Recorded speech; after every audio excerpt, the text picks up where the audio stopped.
Hello மக்களே! இப்போ social மீடியால எந்த பக்கம் திரும்பினாலும் நம்ம தளபதி விஜய் டிஜிபி ஆபீஸ்க்கு மாஸா என்ட்ரி கொடுத்த வீடியோ தான் வைரலா ஓடிக்கிட்டு இருக்குது. விஜய் ஏன் நேரா போலீஸ் ஸ்டேஷனுக்கு போகணும்? அப்படி என்ன நடந்துச்சு? வாங்க டீட்டெயிலா பாப்போம்.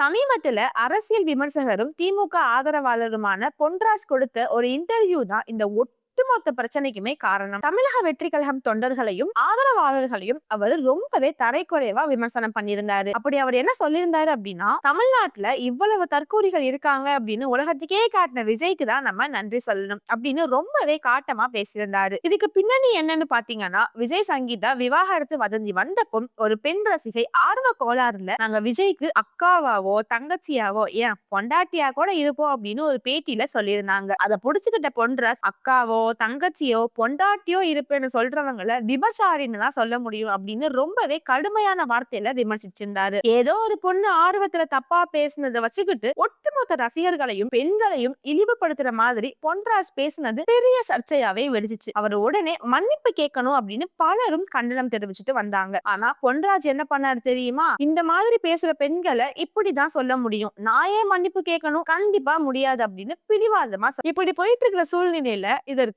நடிகரும் விஜயோட நண்பருமான தாடி பாலாஜி அவங்க என்ன சொல்லியிருக்காங்க அப்படின்னா, ஹாய் எல்லோருக்கும் வணக்கம். ஒரு 2 நாளாக ஒரு விஷயம் ஓடிக்கிட்டு இருக்கு. இது என்னன்னு கேட்டிங்கன்னா, நம்ம ஒரு பொசிஷனில் இருக்கோம், ஒரு மதிக்கக்கூடிய இடத்துல இருக்கோம். நம்ம ஒரு விஷயத்தை வார்த்தைகளை பிரயோகிக்கும் போது கேர்ஃபுல்லாக பிரயோகிக்கணும். குறிப்பாக பெண்கள் சம்மந்தமாக பேசும்போது ரொம்ப கேர்ஃபுல்லாக பேசணும். ஓகேங்களா?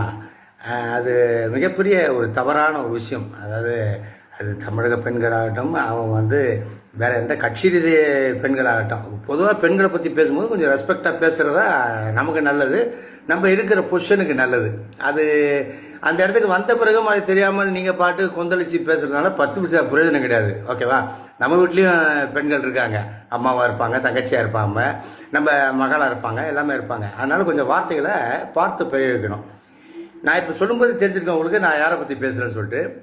அவ்வளோ பெரிய ஒரு லெஜண்ட் அப்துல் கலாம் ஐயாவோட இருந்த மரியாதைக்குரிய பொன்ராஜ் அண்ணன் அவருக்கு தான் இந்த பதிவு. நீங்கள் அவ்வளோ பெரிய இடத்துல இருந்துட்டு இப்படி ஒரு வார்த்தையெல்லாம் பிரயோகிக்கலாமா? இது எவ்வளோ பெரிய தவறு. உங்களை ரொம்ப ரெஸ்பெக்டாக எல்லோரும் பார்க்குறாங்க, நானும் அதில் ஒருத்தன். ஆனால் இப்போ சமீப காலமாக நீங்கள் தாவேக்காவை பற்றியோ தாவேக்கா தலைவரை பற்றியோ அங்கே கட்சியில் இருக்கிறவங்களை பற்றியோ நீங்கள் பேசுகிறது முற்றிலும் தவறு. அந்த மாதிரி பேசுகிறதுக்கு உங்களுக்கு யார் ரைட்ஸ் கொடுத்தா? ஃபஸ்ட்டு ஒரு தனிநபரை நீங்கள் எப்படி அந்த மாதிரி பேசுகிறீங்க? குறிப்பாக பெண்களை பற்றி பேசுனது மிகப்பெரிய தவறு. இது நான் வன்மையாக கண்டிக்கிறேன். ஓகேங்களா? தப்பாக நினச்சிக்காதீங்க.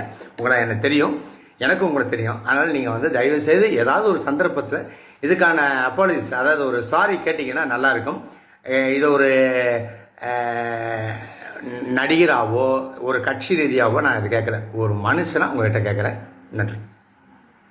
பாலாஜி அவங்க இதுக்கு முன்னாடி டிவிகேல தான் இருந்தாங்க. ஆனா அவங்களுக்கு அங்க சரியான அங்கீகாரம் கிடைக்கல அப்படின்னு சார்லஸ் மார்டினோட கதை போய் சேர்ந்தாரு. கட்சியில இருந்து விலகியும் கூட தன்னுடைய ஆதரவை டிவிகேக்கு தெரிவிச்சு மக்கள் மனசுலயும் குறிப்பா டிவிகே ரசிகர்கள் மற்றும் தொண்டர்கள் மத்தியில புகழ்ந்து பேசப்பட்டு வராரு நம்ம தாடி பாலாஜி. இந்த நிலைமையில தான் நம்ம டிவிகே தலைவர் விஜய் சும்மா அதிரடியா ஒரு அறிக்கை விட்டிருக்காரு. அந்த அறிக்கையில அவர் என்ன சொல்லியிருக்காரு அப்படின்னா, இந்த மண்ணின் பெருமைக்கும் போட்டுதலுக்கும் உரிய என் அம்மா அக்கா தங்கைகளை தரை குறைவான சொல்லாலோ வார்த்தையாலோ திமுகவின் ஆதரவாளராக செயல்பட்டு வரும் கைகூலி ஒருவர் வாய்க்கு வந்தபடி விமர்சித்திருக்கின்றார். திமுக தலைமையின் அரவணைப்பிலும் ஆதரவிலும் செயல்பட்டு இத்தகைய ஆதாய சூதாடிகளுக்கு தமிழக வெற்றி கழகத்தின் சார்பாக வன்மையான கண்டனங்களை தெரிவித்துக் கொள்கின்றேன். இது போன்ற நபர்கள் மீது எவ்வித நடவடிக்கையும் எடுக்காத திமுக அரசையும் வன்மையாக கண்டிக்கின்றேன். தாவேகாவை சீண்டுவதாக நினைத்து ஒட்டுமொத்த பெண்களையும் அவமதிக்கும் இச்செயலால் வருகின்ற தேர்தலில் தாய்க்குலத்தின்